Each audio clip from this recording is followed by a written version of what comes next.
ओम शांति। आज बहुत ही खुशी की बात है। 1971 की सभी मुरलियाँ पूरी हो गई हैं। लगभग 51 मुरलीज थी बाबा की अव्यक्त मुरलियाँ। उनमें से बहुत सारे पॉइंट निकाले, लगभग 500 पॉइंट्स में से, फिर 100 और फिर 40 और फिर 21 स्क्रीन करके। लेकिन ये 21 ये मक्खन की तरह ही हैं। कमाल तो ये है कि बाबा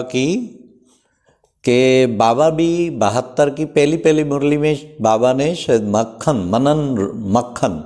मनन रूपी मक्खन जो है ना वो निकालो।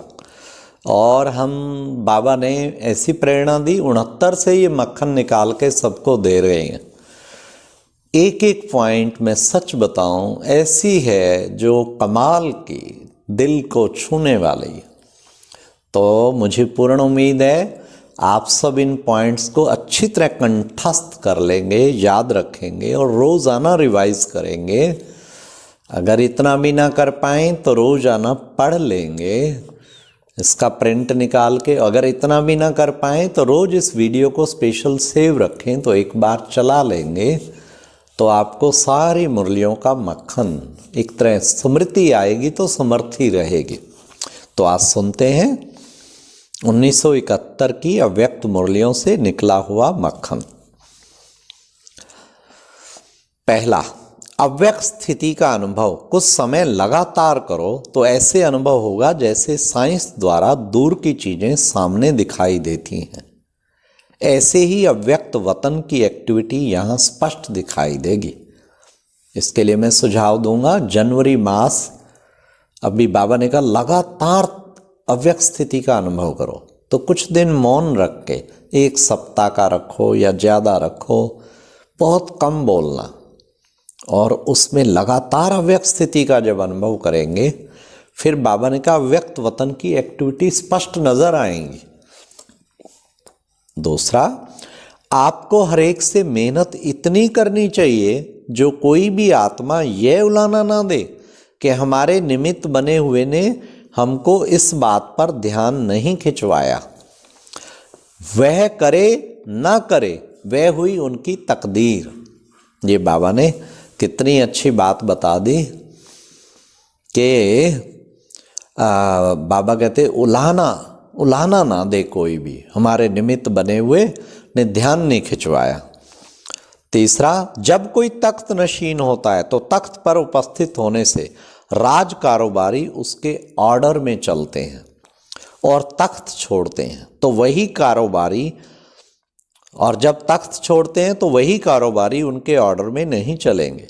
ऐसे आप जब ताज तख्त छोड़ देते तो कर्मेंद्रियां आपका ऑर्डर नहीं सुनती, तो जब तख्त नशीन होते हो फिर कर्मेंद्रियां जी हजूर करती हैं, जी हजूर माना सब ऑर्डर में चलती हैं, केवल तख्त पे विराजमान रहें। फोर्थ, संकल्पों को सिद्धि प्राप्त करने के लिए मुख्य पुरुषार्थ ये है, व्यर्थ संकल्प ना रच, समर्थ संकल्पों की रचना करो। संकल्पों की रचना जितनी कम उतनी पावरफुल होगी। एक दिन अभ्यास करके देखो, सारा दिन जरा भी व्यर्थ ना हो, समर्थ ही समर्थ। चाहे मुरली पढ़ो, 10 बार पढ़ो मुरली अच्छी तरह, एक बार सारा दिन, एक दिन समर्थ संकल्पों में रह के देखो कितना मजा आएगा। तो सदैव ये स्मृति में रखकर कदम उठाना कि विजय तो हमारा जन्म सिद्ध अधिकार है। स्वप्न में भी कभी यह संकल्प नहीं आना चाहिए कि ना मालूम विजय होगी या नहीं। कईयों को होता है पता नहीं मेरे को अव्यक्त स्थिति मेरी बन पाएगी या नहीं, बन पाएगी नहीं, बनेगी नहीं। जो ऐसा सोचेगा, विजय मेरा जन्म सिद्ध अधिकार है।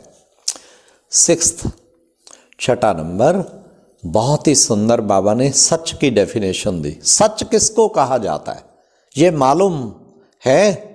जो बात अगर संकल्प में भी आती हो, संकल्प को भी छिपाना नहीं है, इसको कहा जाता है सच। अगर पुरुषार्थ कर सफलता भी लेते हो तो अपनी सफलता व हार खाने का दोनों का समाचार स्पष्ट सुनाना यह है सच। सच वाले अपने वायदे पूरे कर सकेंगे। हमने देखा है कि अक्सर करके अपनी अच्छी अच्छी बातें, सेवाओं में सफलता कैसे प्राप्त किया, क्या क्या किया, मैं क्या अच्छे काम कर रहा हूँ, वो तो सुनाएंगे, पर अपनी कमी नहीं सुनाएंगे। बाबा कहते चाहे जीत चाहे हार दोनों का समाचार बिल्कुल क्लियर दो, इसको कहते हैं सच। 7th, मुख्य 3 दान हैं। एक है मनसा द्वारा सर्व शक्तियों का दान, वाणी द्वारा ज्ञान का दान, कर्म द्वारा सर्व गुणों का दान। जब दिन आरंभ होता है तो प्लान बनाओ, आज के दिन तीनों दान किस रूप से करना है, और दिन समाप्त होने के बाद चेक करो कि हम महादानी बने हैं, तीनों ही प्रकार का दान किया है। तो बाबा ने महादानी 3 प्रकार का दान रोज करो, प्लान बनाओ इसका। 8th, किसी भी संस्कार व स्वभाव वाले, चाहे राजोगुणी चाहे तमोगुणी आत्मा हो, संस्कार व स्वभाव के वश हो, आपके पुरुषार्थ में परीक्षा के निमित्त बनी हुई हो, लेकिन हर आत्मा के प्रति सेवा अर्थात कल्याण की भावना उत्पन्न हो, ऐसे सर्व आत्माओं के सेवाधारी अर्थात कल्याणकारी बनना है। 9th, सदैव बड़े से बड़े बाप की बड़ाई करते रहो, इससे माया की लड़ाई बंद हो जाएगी। अभी तक माया युद्ध करती है ना, कहते माया बहुत युद्ध करती है। हाँ, बड़ाई करते रहो तो लड़ाई बंद हो जाएगी। बाप के गुण गाते खुशी में रहने से लड़ाई भी एक खेल मिसल दिखाई देगी, थकेंगे नहीं कभी भी, बाबा ने कहा थकेंगे नहीं। 10th, एक कदम आप उठाओ तो 1000 कदम बाप दादा आगे आएंगे, ना कि 10 कदम। इसमें बाप की आज्ञा भी है और प्रतिज्ञा भी है। ऐसे उमंग उत्साह उल्लास दिखाने वाले महावाक्य सदैव स्मृति में रहने चाहिए, स्मृति ही समर्थी लाती है। 11th, जो मनन करने वाले होंगे उन्हों के बोलने में भी विल पावर होगी। कहावत है ना, अपनी घोट तो नशा चढ़े।